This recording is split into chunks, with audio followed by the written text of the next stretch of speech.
every bone have? What did Ed Norton say? Cute. Hey, Ralphie boy. My favorite line still is, Ralph, do you mind if I smoke? Norton. Say it. I don't care if you burn. Okay. Ah. Okay. You ready, pal? Stretch. We need a masseuse like between episodes, because it gets a little tense. You ready? Yeah. Do the countdown, brother. 5, 4, 3, 2,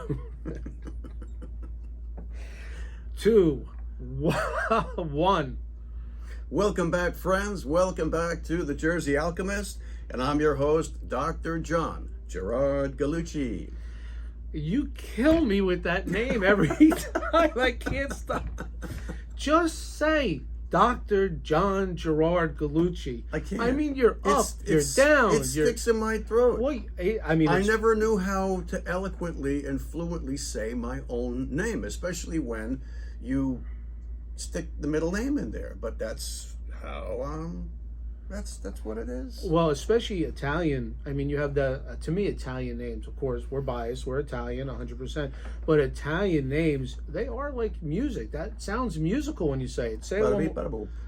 Kikos, say it one more time, John. We'll start again. Say it one more time. You want to go to the intro again? No. Just say your name. You're going to count down again? No. Just say your name. The full name. Full name. And I'm your host, Dr. John Gerard Gallucci. And I'm Philip D'Angelo. How are you, bro? Was that good? That was good. That was All perfect. right. All right. Excellent. How you doing today? I'm good. All right. Now, last episode, the other day, we had a problem with production. We had staff meetings. Everything was going on. So now, there's another issue with our favorite extra, Bones. I mean, Bones, as you can see behind us, we have a wheel now. The wheel of... Well, it's it's the wheel of destiny, but really it's a boardwalk wheel, New Jersey, Jersey Shore. Well, not the Jersey Shore TV show, please. Dissociate us from that. This is a down the shore, on the boardwalk wheel of chance. That's why we call it the wheel of destiny. If you come down to the Jersey boardwalks, and we have many boardwalks and a long line of Jersey Shore. This is all you hear, is that wheel spinning, the click of the clicking. Wheel, and people losing their money. Yeah. So we informed Bones that we don't need him maybe for every episode. So in a huff, back to HR. We haven't seen him. In his absence, I wore this shirt. It's a skull. I mean, I stand. That's a very nice thing to do. Does he know? I don't think so. Has he seen that shirt? He will when he sees the episode. Sure that everybody on, can we get a good, right? Yeah, sure. I mean, basically, it's Bones. I stand in solidarity with my brother. So what's the problem? He's upset because he thinks he was replaced by a wheel? A wheel, yes, a wheel. And he feels that he should be here every episode. We introduced him. The response was awesome. Everybody likes him. The response was awesome. The cost, you know what I think it is? I think he picked his own dress out for today, costume, and he was all set to go until our director, sitting back there, just stopped him and said, "You're not needed today," and that's when the problem. So now we're going to get called in again to HR. Probably, but I think we'll be okay. I think once we talk to him, and we'll promise him some extra airtime. Okay. So explain to me, John, about our viewers about the Wheel of Destiny. Well,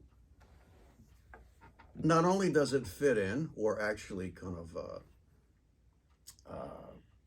gradually massage up and staying with and accentuating with the Jersey beat, so to speak. We can't have a tailpipe in here issuing, carbon monoxide. We could do that. That's not a bad idea. Yeah. Right? Or pack 1,000 people in this room to give you that dense feeling of being in Jersey. But you know what? How about a toll booth plaza, right? We should have a basket with a toll booth, $5. Yeah. $5. And on a Sunday night when it's on an exit and you have no exact change, you're screwed. You're going to get a ticket from Easy Pass. Oh yeah, they have the government going right into your bank account, Government taking the money right out. I knew we were all screwed. By the way, the Parkway, I think the Garden State Parkway was opened, I think, in 1946, 45 or 46. Yes.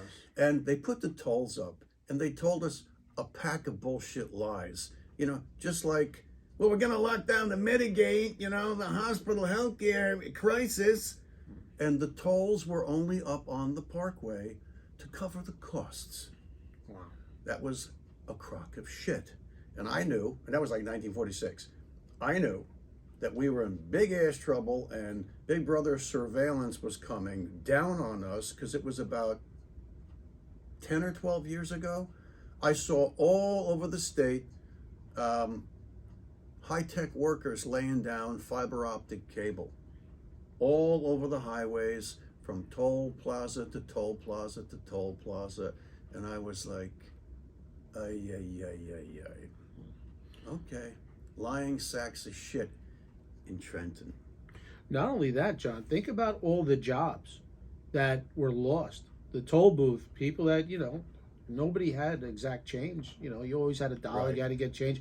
Think Right. of all those people that lost their careers and their jobs. One, Oh, two, sure. three, just like that. Oh, sure. But you know what? I get that same, Dr. Edgy. Every time I go to a Quick Check or a Wawa. Great there's, example. you know, there used to be 2 or 3 people at the cashiers, somebody restocking the shelves, there'd be somebody making sandwiches, somebody refilling the coffee bins, and there was always somebody there to help you if you were, you know, gonna jammed up on something.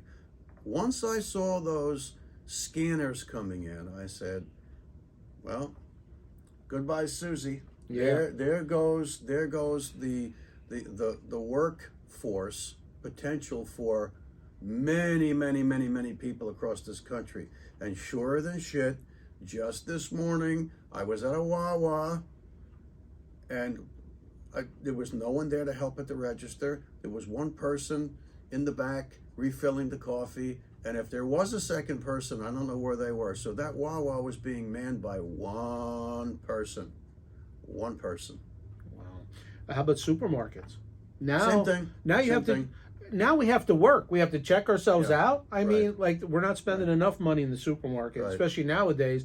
We have to check ourselves out. We have to bag ourselves. Yeah. Now, they're passing a law in New Jersey. I don't know about the other states, if you want to comment, where no more plastic bags. I think this month, no more plastic bags. Plastic bags Okay. are gone.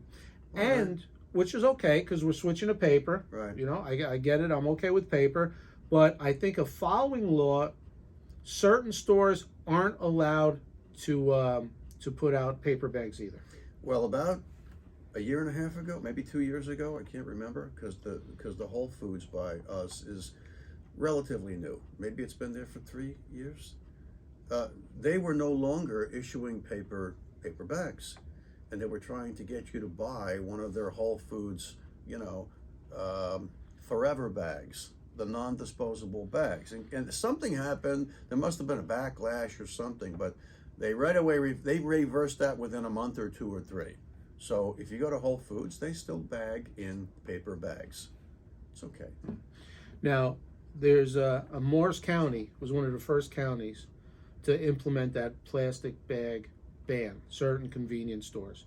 Now, there's a story. I'm not allowed in the store anymore because of You. Yes, me.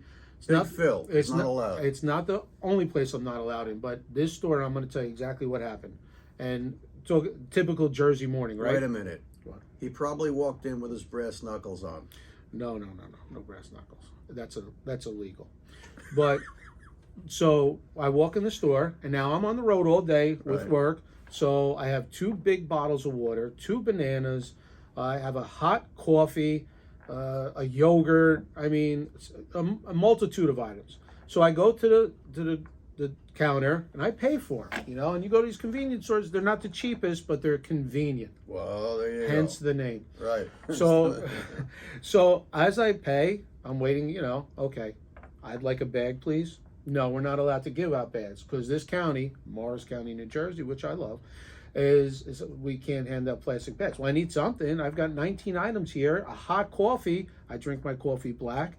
I can't do it, and we don't have anything. I'm like, are you kidding me? Now, I go to the store every day. That's ridiculous. Yeah, there's 19 people now behind me, and with one item, but I'm like, I need something. Yeah. Okay. So she goes, no. I said, really? So I pull, I get this, I get that, I get the coffee. I'm bunched up here. Yeah. Right now, I am not the most coordinated person. Multitasking, chewing gum, walking, I have a problem, okay? Right. But I get to the door, okay? I turn to my left. It's a short walk. I get to the door. I'm feeling good. I go to open the door. I nudge it, and all of a sudden something slips. Of course. One of the bananas fall, and I was furious. She's looking at me. I go, hey, look what happened. And she's looking, all these people. I kicked the banana into the store. Right. It hit some lady. There's a big problem. She fell. No, she didn't fall. But I let go of some curse words, Oh, boy. and Yeah. I'm not allowed in that store anymore, okay? And you know who you are. And I was your best customer. But all because of plastic bags, and that's a true story. Yeah. But they had no backup. I had They nothing. had no plan B. Yeah. Listen, when I go to this, That's shit management. that's poor planning, right? Right. Come on, take care of your customers. I don't care what the law is. Do something. Hey, you know what? Hire somebody, another employee, Yeah. and have them carry the stuff to the car, or help me carry. Yeah. Help me. Well, you know? why not paper bags? They probably didn't have any sourced paper bags. Give me a box. Yeah. Give me something. Help me out Right. here. I've got Right. 19 items, which I purchase every day because I drive all day long, and this is what happens. So I kick Yeah. the banana. That's it. Get out of the store. You're not allowed back anymore. And you know what? Wow. I don't want to go back anymore. Yeah, I don't blame you. Yeah. I don't So I blame you. drive 17 miles out of my way Right. to get the same product. It's okay. Right. Lesson learned. Well, speaking of self-serve, Yeah. right? I have to admit, the only place where this is completely turned around, and it's a Jersey thing, as far as I know, out of all 50 states, and add it to the comments, give us a clue, tell us where we're spot on or whether we're wrong. I absolutely adore that when you do go get gas, there's a gas person, a gas jockey, gas pump jockey, that's going to pump your gas. Now, when I was a kid, they gave you cheap plastic salad bowls. Tony the Tiger was there, on a big. Well, Tony the Tiger was cornflakes or sugar frosted flakes, but it was Exxon for a while. it was Esso. Esso, right? Remember wow. Esso? Esso stood for S and O, Standard Oil, and then they got tricky and they changed the S's to X's, and then it became Exxon. All right. So, but the point is, they gave you gifts. They gave you gifts back in the 60s and early 70s if you gassed up in their gas station versus Chevron or Shell. Great. But at least they were there. And you know what? The guys always did the squeegee on the window thing. Beautiful. They cleaned your windows. They filled your gas tank up. And my dad used to say, fill her up and check under the hood. What did check under the hood mean? It meant, do the dipstick. Tell me if I need oil. Because the cars of today, unless it's a Mercedes AMG, which I was stupid enough to have about 12 years ago, these cars today don't burn oil. Again, unless it's an AMG. Yeah. AMGs are notorious. Once a month, I had to put a quart of oil in that car. And there was nothing wrong with it. That's just how they work. And that's supposed to be what? A preferred item? You know what? Stupid me. Common me, vulgar me, edgy me? I don't think so. I'll never have another AMG again. I don't blame you. There's only 2 states, New Jersey and I believe Washington, the state of Washington, are the only 2 states where you have somebody pumping gas. Where? Washington, the state of Washington, and Out New west. Jersey. Yeah, absolutely. Really? They pump gas. Yes, I believe it's There you just go. us 2. The other 48 states, you're on your own. Can I tell you a story about? That's why we're here. I love when you say that.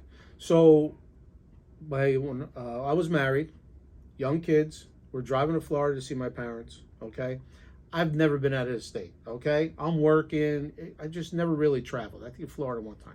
So we're driving to Florida in the minivan. Okay, and everything's set. We fill up with gas in Jersey. We're going to leave at midnight because there's no traffic, and we got to get through DC because everybody says DC. First time I ever drove. Oh. It's a nightmare, right? What year was this? Don't ask me tough questions. I'm going to say the kid 95. All right, I'm going to say about 95, between 90 and 95. Okay. So we go, and the plan is working perfectly. The kids are sleeping. Right. You know, we rented little TVs, battery operated, you know, because you have to entertain children nowadays. Nobody entertained us sitting in the back seat. No. It was more or less shut up and sit there. Or fight with each other. Or fight with each other. So we're driving, got through D.C. Now it's like 5 o'clock in the morning. I don't know. This plan couldn't work out any better. So we get to about North Carolina. All right, I'm going to guess North Carolina. I've never been out of the state before, so I want to pump my own gas. I mean, I need gas. The light comes on. I'm getting yelled at. We should have went 20 miles ago. You know, the whole story. Yeah. By my co-pilot, my right. lovely co-pilot at the time. So I pull into a gas station in North Carolina, and of course, being the ugly New Jersey guy, I'm looking like, where is this guy? What's going on? I'm beeping the horn. I don't have all day. People from Carolina are going like this. Yeah, because I know, you know, Jersey plates. I know my father's going like this. You're late. What's going on? So I walk in and I see this guy, gentleman, long ZZ Top beard. Okay. Oh, boy. Overalls. All right. Okay. And I go in my beautiful New Jersey accent. Hey, you, the gas. Are you pumping it or what? What's going on? And he looks at me and he goes, what? Like that. So, right? Because, you know, I'm talking fast. Shameful. I got hands going. I'm talking fast. Typical New Jersey. And I don't apologize for it. We don't on this episode, on this show. So then I said, gas? And he goes, well, and he talked with this southern drawl. Well, y'all, and I went, what? So here you have two people from opposite sides of the planet, of the country, both speaking English, our version of English, and it's a true story. And we didn't understand. And we both, but at that point, when I said what, we both started laughing. You're like, okay, I get thank it. God. And then he does the usual, where you from? New York? You know, I go, no, Jersey. He goes, same thing. And I got my gas and we drove on. There you go. But, you know, talk about pumping your own gas. You know? Well, sometimes, look, I'm guilty sometimes if I was out at a hockey tournament all the way out in Pennsylvania or in New York or somewhere up by Massachusetts, and it's freezing, it's 5 degrees and the snow's coming down, and it's like, oh shit, I gotta get my ass out of this car and pump my own gas. You know, and I have to admit, because I was a newbie gas pumper, sometimes you stand there and you're staring at the pump. Yeah. And I'm like, well, I knew I wanted regular. How do I turn this thing on?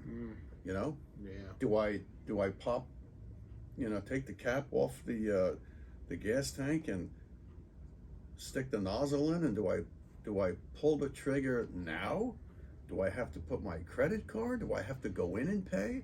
How's he gonna know how much I pumped if he's in there? Oh, there's a meter. Sometimes there's not a meter. I was just irked by the entire thing. So I guess people in Jersey were lazy. So in New York, you pump your own, right? Yes, New York, you do. Have you ever been to other parts of the country where they ask you where you're from? Like they know the answer? I've been all over, but not in my car. I usually flew. Well, I was talking about New Jersey and hands going and accent. I was in New Orleans on business.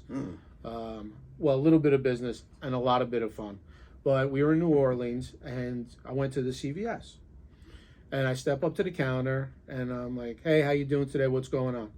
And the girl, cute, beautiful young lady, starts laughing at me. I'm like, what's so funny? She goes, let me guess, New York? I'm like, well, no, New Jersey. And she's giggling. And it's your story. So she starts calling her friends over. Come on here. Listen to this guy. And I'm like, listen to this guy. Well, how about you? You know, you're talking with that y'all and this and that. And they were all cracking up and laughing. Like everything I said, they started laughing. That's very funny. It was funny. I'll tell you what, New Orleans, John, have you ever been there? Several times, yeah. I'll tell you what, the sweetest, kindest people I've ever met. I mean, if we can get a little bit of New Orleans in New Jersey or New York, I'll tell you what, it would not be a bad thing. I like the restaurants. I like the food. Listen, of course, coming from New York and New Jersey, nobody cooks like we do. Nobody does. I had one great meal, you're 100% correct, after another in New Orleans, Louisiana. Yeah. It was amazing. Yeah. It was a good trip. I go by the scale. Well, if it's a good trip, I definitely put some weight on that scale. I have to admit that, whenever I was out there, usually I was interviewing, You fly in, you do the interview. Maybe you're there for a day, then you fly to the next interview spot. I was kind of isolated from, the grassroots population. So I feel a little bit bad about that. So it was like basically airport, hotel, restaurant, go to sleep, interview early. The next day it was out. And I just, I do have a story about Little Rock, Arkansas. Okay. I'm going to tell it, right? So this is years ago.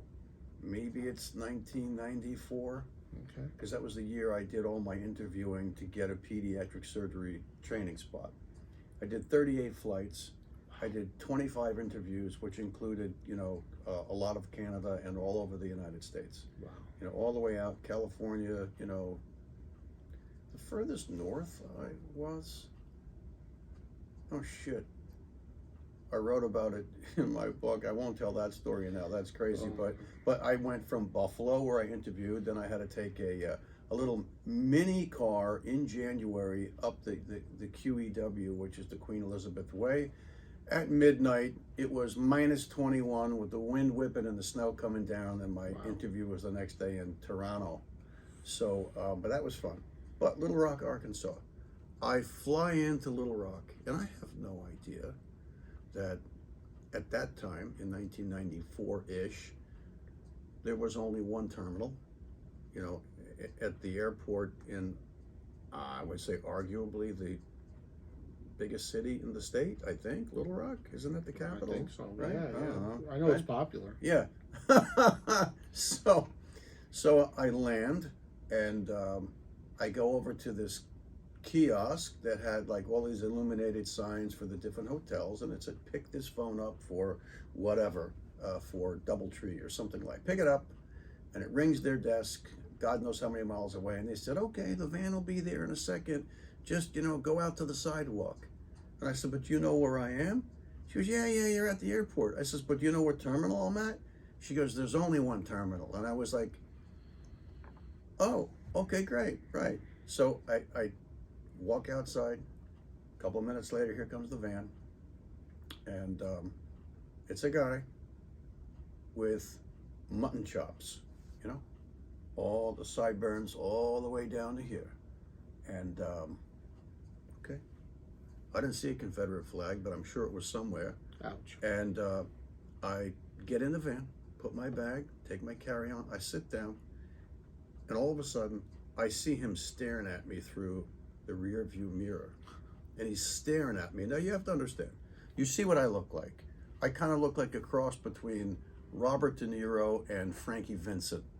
And if you know who Frankie Vincent was, rest his soul, extremely like stereotypic Italian-American look. He played in Raging Bull. Casino. He played in Casino. He played in all the mob. He played movies. Sopranos. He's in the Sopranos. Which movie did they knife him in the trunk? Was that Goodfellas? Goodfellas, yeah, right? Yeah. Frankie Goodfellas Vincent, too. Was one of those guys that played. I could play those roles, right? Anyway, he's staring at me because I have a jacket and a tie. It's the winter, and I have a long black woolen dress overcoat on.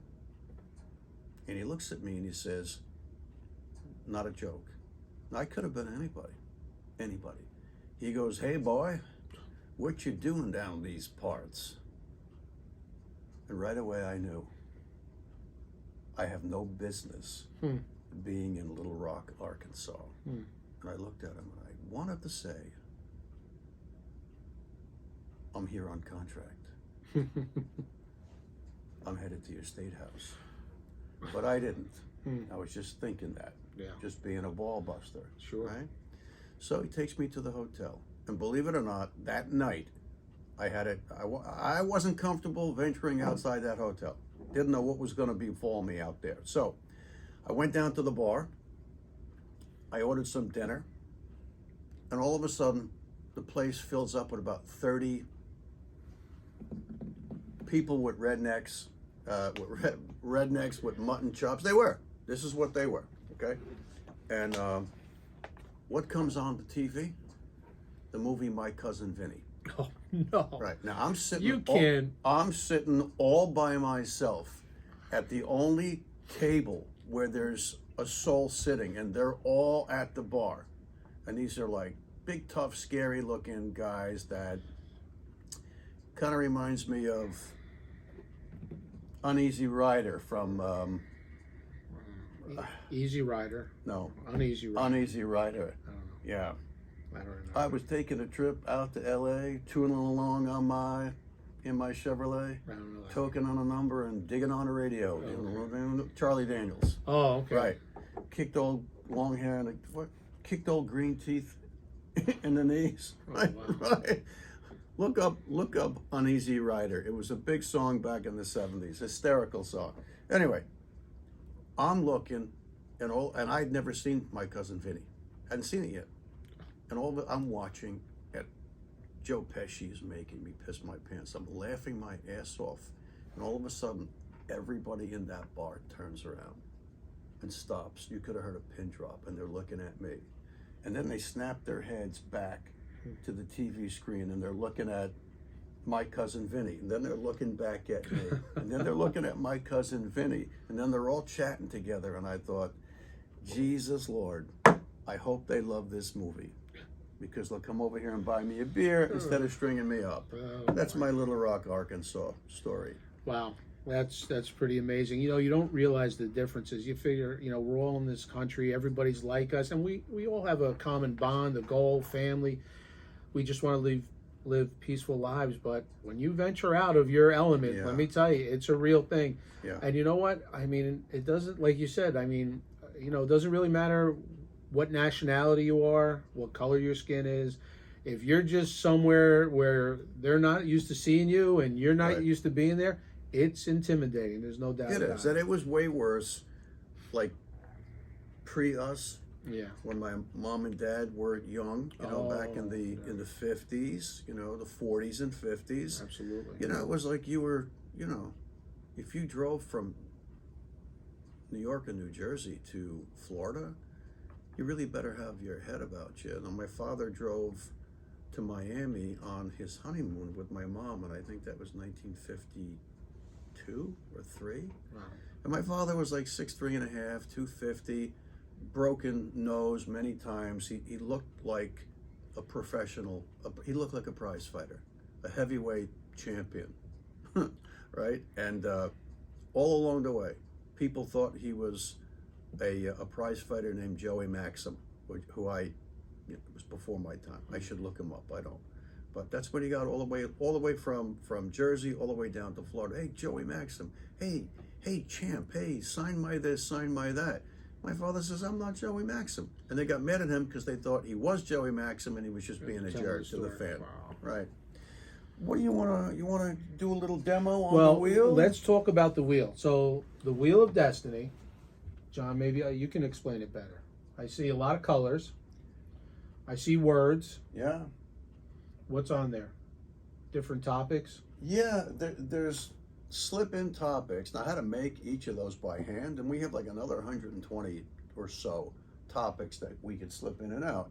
But if you've been watching us, you know that we're never really at a loss for words. One of us is going to talk too much. That's Yeah, for sure. right. It's probably me blabbing away. But if we want to stick to a topic... Would you mind if I give it a spin? No, you know what? I think you should. I'm going to give Ready? it a spin. Yeah. I don't even know if I'm in the camera angle. It's supposed to go this way. Oh, that way. Yeah, well, see the wheels, the circle in the middle? Oh, that sound. There you go. I'll take an S. Facebook. Yeah, Vanna White. Yeah, I'm not Right. Vanna White, that's for sure. Yeah, Facebook. So it came up on Facebook. So, Wow. you want to talk a little bit about Facebook? Sure. What do you like talk about Facebook? And about Mark... Ooh, hey now. Mm-hmm. Wow, Facebook. So Facebook was the follow-up, I believe. Let's go way back. Let's go to MySpace.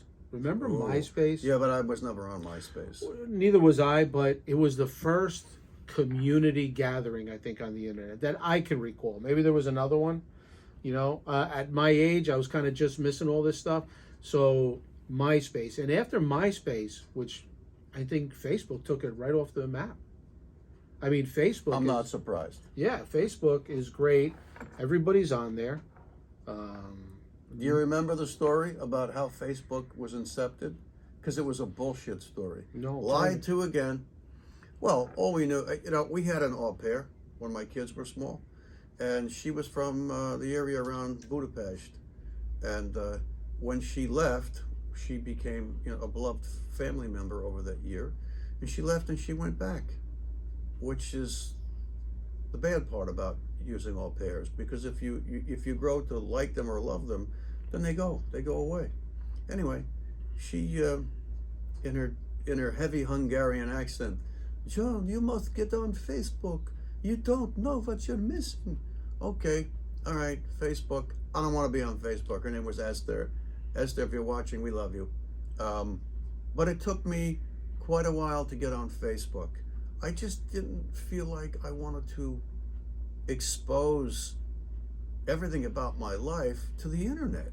So I didn't want to do that. And by hook or by crook, I eventually got myself on to Facebook. And the story was that this, boy wonder, genius whiz kid from Harvard named Mark, who, he and his roommate, some other guy, came up with a way on the internet for co-eds to communicate with each other, by picture, by name, ba-ba-ba-beep, ba-boop. You can do all that stuff. And we were expected to believe that that was the truth.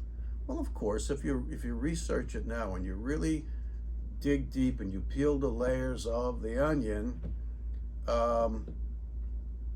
that's a complete bullshit story. Wow. And I had no idea. Mark Z was just basically handed the reins of an intel agency DARPA construct, which basically meant, wow, they came up with an idea to spy on the entire fucking world, not just the United States not just the co-eds at Harvard and Yale, no, not just the East Coast, not the South, not the West, not North, no, not Canada, not North America, the entire world. How many users are on Facebook? Oh my God. 4 billion or something? Some crazy. It's so worldwide. Right. I mean, but is it really spying, John? I mean, 100%. If you're... I once went to a psychic. Okay. Right? I heard that. Yeah, the old woman who was chain smoking. Mm-hmm. And every time I asked her a question, she'd go, 1,000%. Interesting. So I'm going to use that, 1,000%. Okay, I like that. Because, I mean, if you join Facebook, nobody's telling you to join, and nobody's telling you to put your information up there like it's secure. Right. I mean, so we're voluntarily putting everything in there.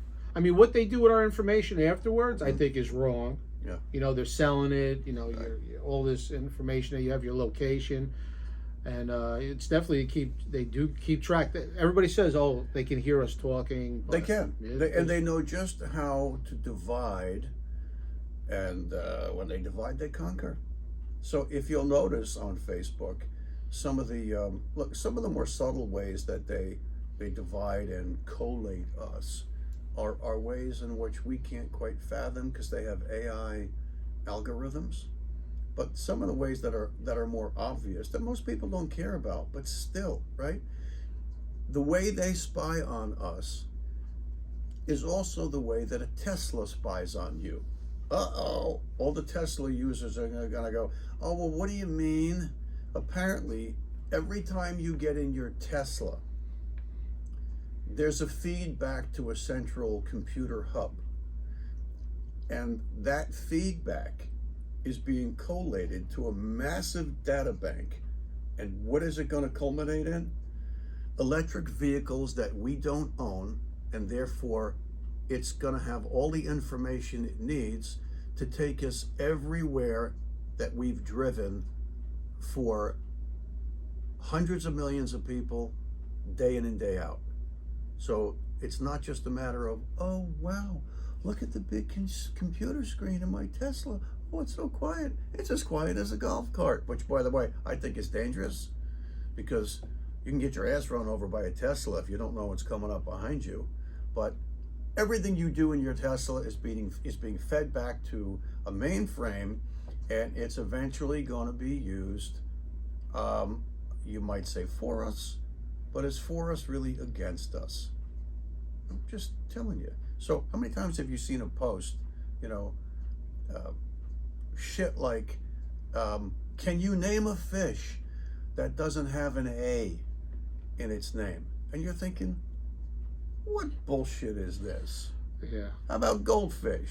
Yeah. There's no A, unless I don't know how to spell, right? Goldfish, right? So, but the point is, all of those stupid little things are put in there, and it's extracting something from your psyche.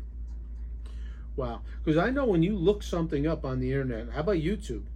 If I press a song that I like, I mean, all of a sudden, I keep getting new videos from that band or that singer. Like, press one Sinatra song. Right. Before you know it, every day there's like, listen to this Sinatra song, that Sinatra song. Like, come on, stop already. Right. Stop pushing. They're pushing. Right. About 2 years ago, it was, and I remember it like it was yesterday. I got a call at 10:30 p.m. and my phone, before I actually had the gumption to buy a long phone charger and get underneath my bed and plug it in so that I could have my phone charging at my night table so that the EMFs could hit me good while I was sleeping, my phone used to charge in my bathroom, which was about, 10 feet away, something like that. Well, I had to get up. Who is this? And I see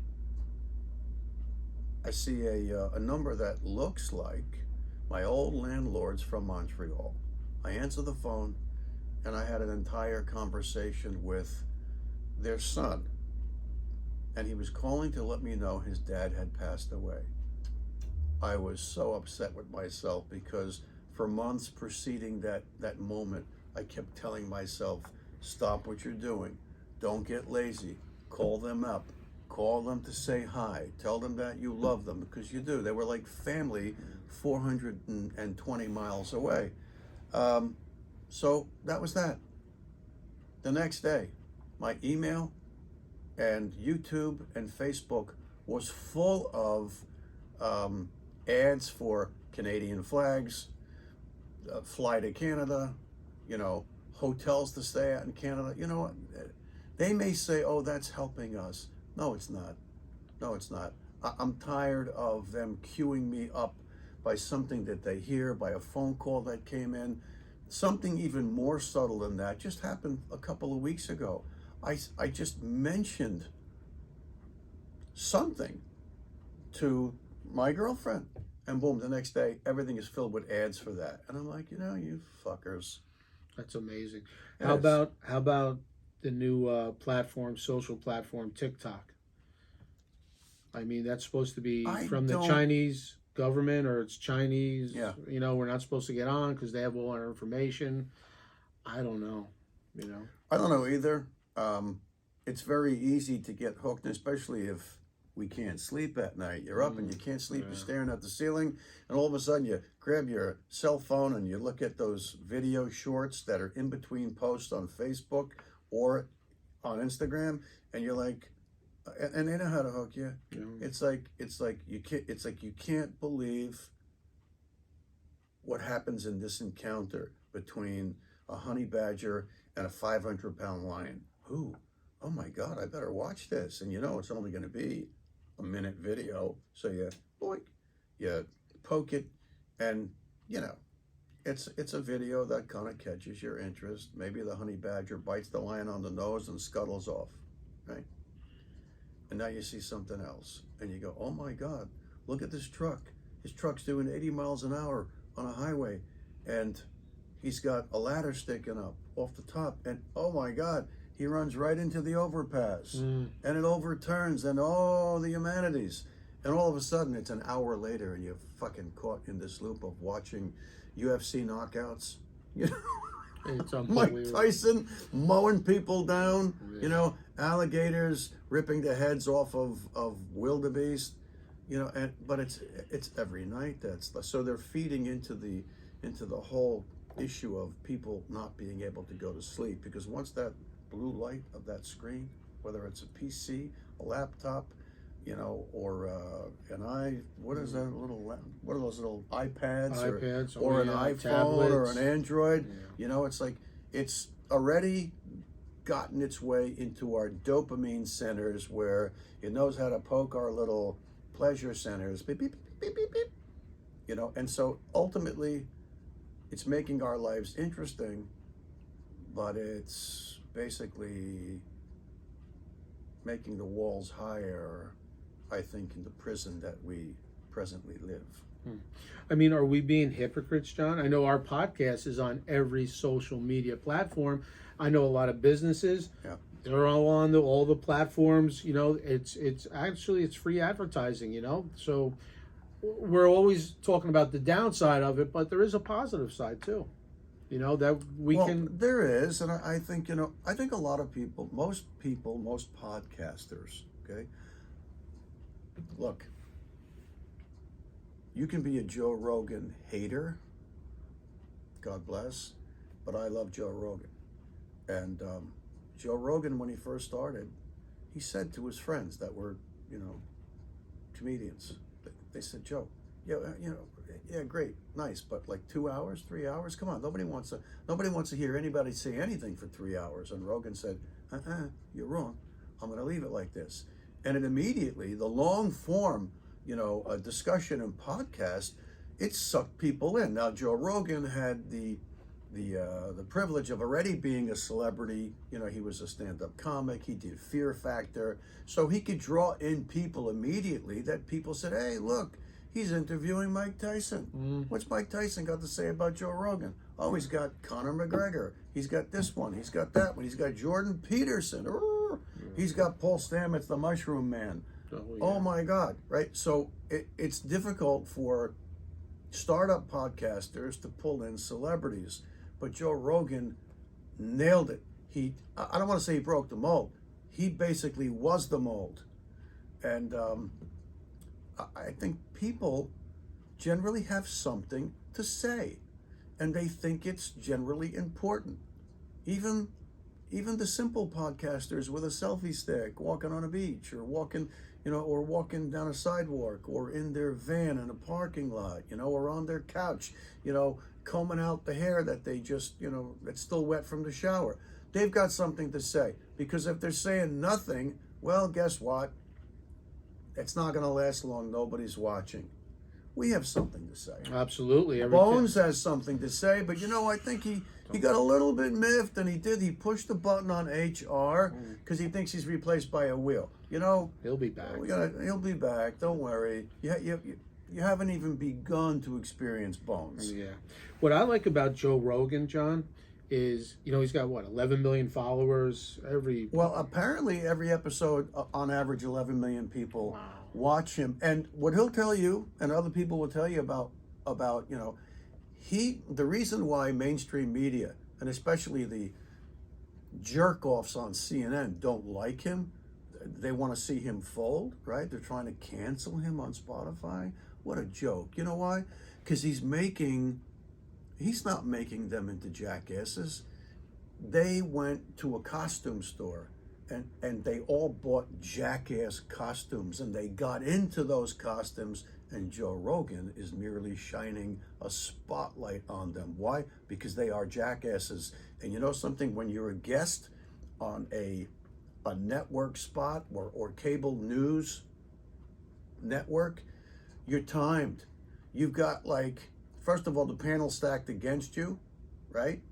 Or it's stacked for you. So right away it's biased and it's unfair. And they give you 30 seconds to put your point across. So right away, the public says, wait a minute. This guy wasn't allowed to say a thing. They clammed him right up. They put a sock in his pie hole. Wait a minute. This guy was on Joe Rogan last week. He spoke for 3 hours, and he got to say everything he wanted to say and more. Why am I watching MSNBC? Why am I watching Fox? Why am I watching CNN? Guess what? I'm not. I'm going to watch Joe Rogan. I'm going to watch Lex Friedman. Whoever. Watch whoever you want. But you know what? it's really an expression of freedom of speech, but the Walking Dead are just surrounding the podcasters, and they're chipping away at them because they want to kill freedom of speech. Don't let it happen, people. Don't let it happen. That's what I love about Rogan, John. It's just that he has so many people following him that no matter, and to me, it's just open conversation. When he has somebody on, it's like he's learning. He's learning, he's allowing them to speak, give their side of the story, and it's a little back and forth. He honestly comes off, in my opinion, that way. So when he tries to get canceled, or when they tried to cancel him, thank God he has so many followers, because, all right, no matter what they try, you might lose a couple followers here and there, but everybody, if you know Joe Rogan, he's just honest. He might come off with a misunderstanding, but it's honest speak, and he has such a following. Now look what happened to 45, President 45, and on who was that? 45? Donald J. Trump. So with Donnie. 45, and I'm not saying anything, right, but because somebody didn't like his point of view, and he had a ton of followers, they just took him off. No, you're not allowed to speak. Completely canceled him. Yeah, you're not allowed to speak. How are you not allowed to speak? Whether he's right or wrong, or he's allowed to speak in the United States of America. Right. So what was the whole issue when Neil Young and these other Spotify people came after Rogan? Was it over the ivermectin thing? No. Well, that started it when Joe Rogan he got COVID, right, and he got ivermectin. Everything that he got, the elixir, the cocktail that none of the rest of us could get. You were allowed to get, right. And he said, and I like it because at the same time, Oscar De La Hoya, who is a fantastic boxer, Hall of Fame boxer, he contracted COVID as well, and he was videotaping like Joe Rogan was videotaping, and he was in a hospital getting just, I guess, your standard care, basic care. Wow. He didn't get what Joe Rogan got. Right. Joe Rogan was healthy in 3 days. Yeah. Oscar De La Hoya, at least 10 days, I believe, 7 to 10 days he was in that hospital suffering. Thank God both people are okay. This is what I wanted to say, and you always have a way of kind of bringing it back up out of me. Thank you for that. You got your hands full here, brother. Yeah. It's gone again, motherfucker. No, it's there. So they could try to cut anybody's throat. They can try to cancel Joe Rogan because he's a progenitor. Is that the word of the day? Progenitor, right? Meaning, explain that word. A progenitor is like the center source of where something comes from. Okay. So a progenitor of misinformation would be somebody who's running a podcast, speaking on a podcast, or they're on television, or they're writing an editorial in a newspaper, or they're a staff writer for the New York Times or the Washington Post. If they're putting forth information, someone will say, so-and-so is the progenitor of that article. That means it came from them, right? Not from somewhere else. It's kind of like the original nucleus.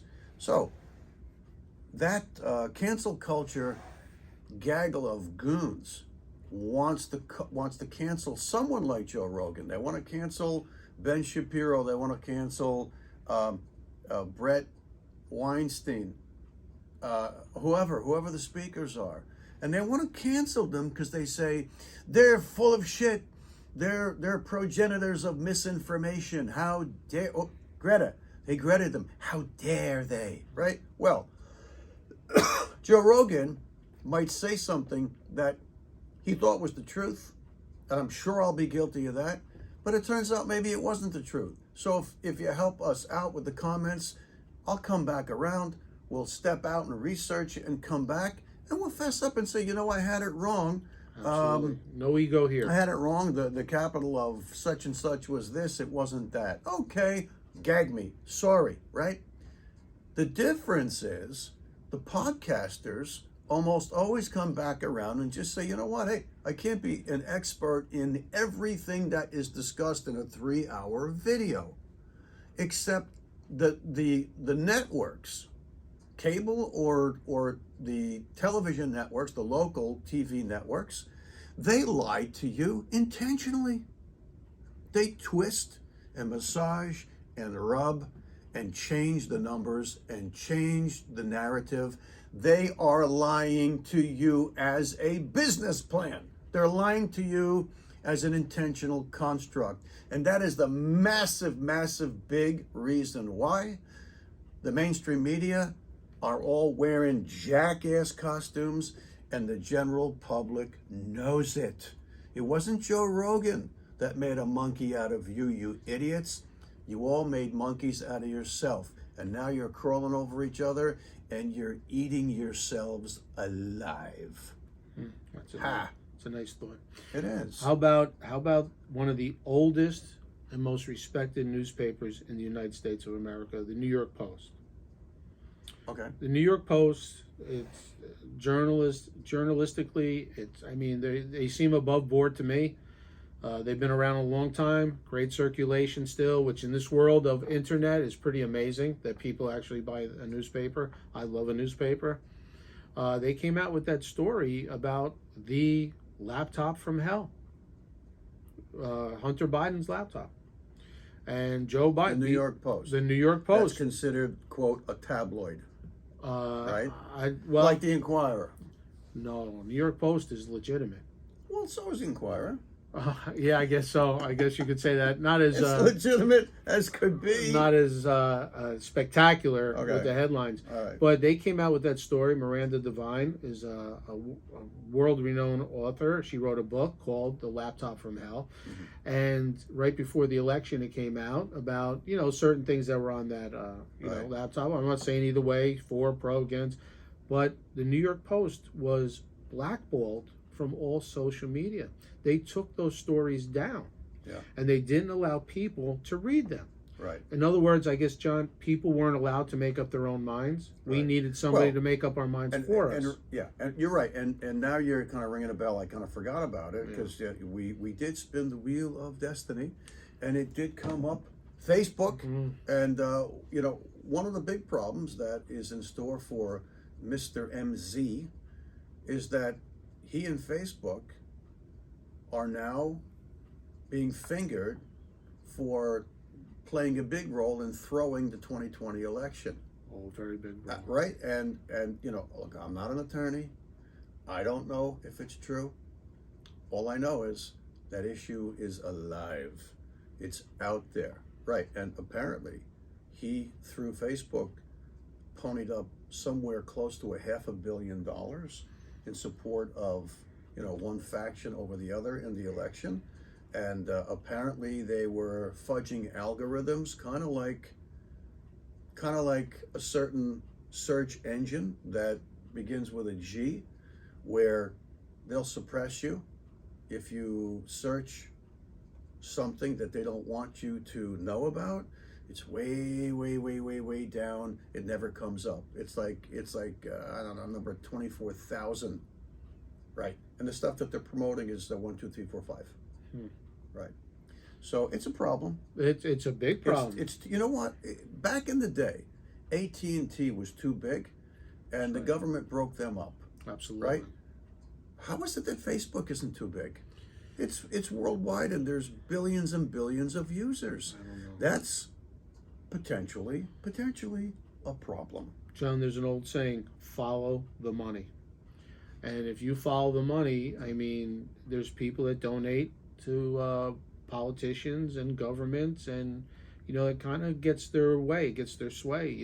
Things go in their favor, and they're allowed to break rules or stretch rules because they donated. It's like the teachers union.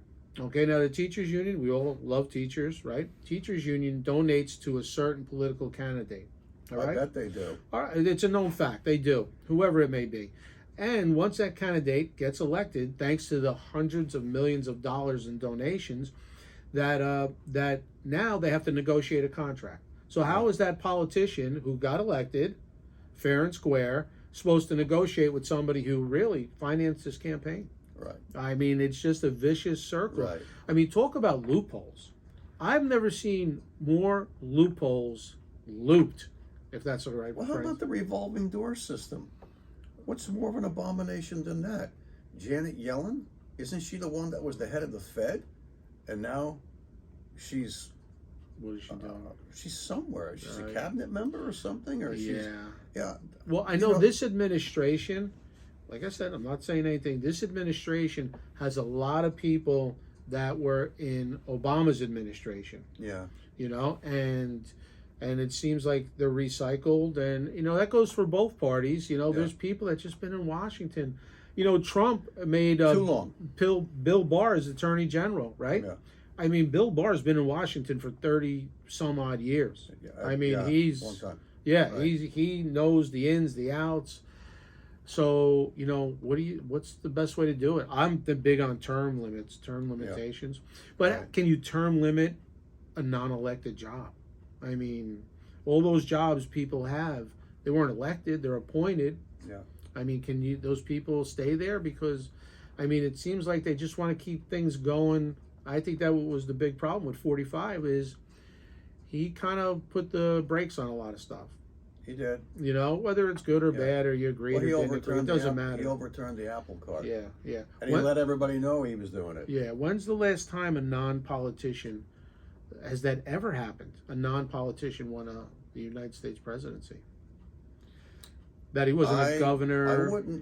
I wouldn't know, but of course Ronald Reagan was a Hollywood actor, Yes. you know, but he was the governor of California for I think quite a while. Yeah. So I guess he doesn't really count, but maybe that's the closest we got to what you just asked. How about Jesse Ventura, a professional wrestler, becoming the wasn't governor he a of Navy SEAL Minnesota? too, right? A Navy SEAL, correct. Yeah. Governor of Minnesota. What's the one thing he did? I don't know much about what he, how he governed up there. He did not allow lobbyists anywhere near the state capitol for his whole term. Right. And I think that's he hit directly on a problem. So maybe we need more non-politicians coming in. And that, aren't the good old boy network. And they're just guys that want to come in, do a job, and leave. Not be there for 40, 50 years. And you're so ingrained. I mean... Well, you know what I think? Honestly, very sincerely, I think after everything the world has been through in the last 2 or so years, and certainly after everything the United States has been through, I personally think the traditional American two-party political system, I think it's got cancer. I think it's got terminal cancer. It's been dealt a terminal blow. Something's got to happen because, the jig is up, kids. We see nothing but evil and debauchery and deceit and lies and all sorts of dirty deals. I mean, come on. We said this before. How does a young senator or congressman or man or woman go to I almost said go to Hollywood. You might as well, right? Yeah. It's the same thing. How do they go to Washington and their net worth is $50,000 and 25 years later they're worth $50 million? How is that possible? Well, I'll tell you what. One of the ways it's possible is, and I know it's a joke, it's been said over and over again, the senators in the Congress, they really need, racing car jackets with sponsor tags all over them. Look, you know something? Your countries, your governments don't run themselves anymore. No. The globalist corporations completely control your governments, which means they control the world. They control you. I know when it comes to monies, it just seems like there's a whole system, nonprofit organizations. I mean, they're nonprofit, but somebody's profiting. They just reported that Stacey Abrams, who ran for governor of Georgia a few years ago and lost 2 years ago, I believe. She lost. She was $250,000 in debt due to that failed campaign. Okay. But she put herself in the right place. They say her net worth now, 2 years later, is over $3 million. from being 250 in debt, 250,000. I mean, how does that happen? She must have invested well in Bitcoin. I think How'd it so. be? That's How'd it what be? it is. Right? She But probably got in when Bitcoin was 10 cents. it just seems that anybody that's around that, and I don't mean to pick on her per se, but anybody who's in that political environment or that inner circle, it's just a gateway to. How about Nancy Pelosi? Right? Apparently thinks it's A-OK for elected officials in Washington to be engaged in insider trading. Of course, she didn't say it like that, but maybe that's why she's worth, what, $300 million? I think some people are actually mentioning her son as well in some, I don't know. Well, I think it's, there's a meme going around. It's Biden's son, it's Pelosi's son, or nephew, it's John Kerry's son? Kerry, and there's another one Romney. Mitt Romney. And all of their kids or close relatives are working for energy companies in the Ukraine. Come on, guys. Come on. What is this, right? American interests. We're going to war for American interests. Wow. You know, there's an old saying, I mean, these sayings are so old, but it's so true. If it walks like a duck and it looks like a duck, it's a duck.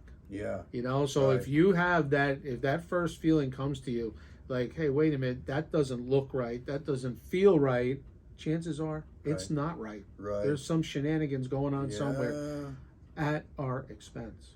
At our expense. And one more example, and then we'll end the episode. Recently passed Buffalo Bills Stadium football. Did you hear about that, John? No.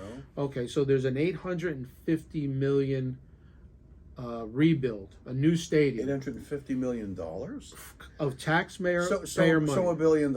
Yeah, $1 billion of taxpayer money that the governor signed over to assist the building of a new stadium. The owner, and I don't begrudge anybody, is the richest owner, I believe, in the NFL. People in New York City, I know, are struggling now. Yeah, I thought it was Kraft. Well, maybe. Well, Kraft owns the Patriots. Pats, yeah. But also, the governor's husband was the lead negotiator, and he has a food vendor service in the whole stadium as well. Maybe it's just coincidence, but then again... Of course it's a coincidence. But then again, I go back to... I think you're a conspiracy theorist, Phil. Well, I'm just saying, I'm just bringing up points, that if it looks like a duck and walks like a duck, people, it's a duck. Yeah, it's a duck. You're right. John, a great episode, great pod. Want to bring it around? Do what you always do. I forgot because Archangel Michael's I know. Back on the shelf. We got to bring him back up here. We will. We'll have a ceremony. We'll figure that out. We changed the set around a little bit. Well, friends, we promised, in keeping with the true meaning of alchemy. The podcast is the Jersey Alchemist. Alchemists change lead to gold. They change dark to light. They change shit to diamonds. How's that one for you? So, in keeping with the purpose of this podcast, we're not going to just shovel a load of shit to say, see how ugly the world is. No, we got to pull it around to offer a solution. And it's going to sound redundant, but friends, the truth will set you free. You never have to make a lie to remember the truth, right? The truth is simply your consciousness and your hearts will create your world. Take us. It's up to us, friends. It's up to us, all of us collectively. It's not going to be the politicians or the corporatists. It's not going to be the globalists, none of those people. It's nobody on CNN or Fox. It's us people with our consciousness, with our hearts. We have to surround as many people in our midst as we can with the positive, loving, healing light of the Holy Spirit. That may sound contradictory from somebody who on camera can throw an F-bomb like nobody's business. I am who I am. We all have a dark side, and we all have a light. We all have the light. So just remember who you are. Remember that you're a creator, you're a child of the Creator, you're a child of God, and it's okay to have a dark side. We all do. But put it on a shelf. And remember, especially when things get tough and things get frightening and scary, just let your light shine. Let your light shine. Forgive your persecutors. Okay? Pray for those who persecute you. Forgive them and forgive yourself and create a better world for all of us. Amen. Phil, amen. God bless. God bless. And I'm going to leave on one note. People, remember, what you reap is what you sow. Amen, brother. Amen. See you soon on the Jersey Alchemist. If you like what we're doing, press the like button and subscribe. Peace. We're out. Great job, John. Thank you very much.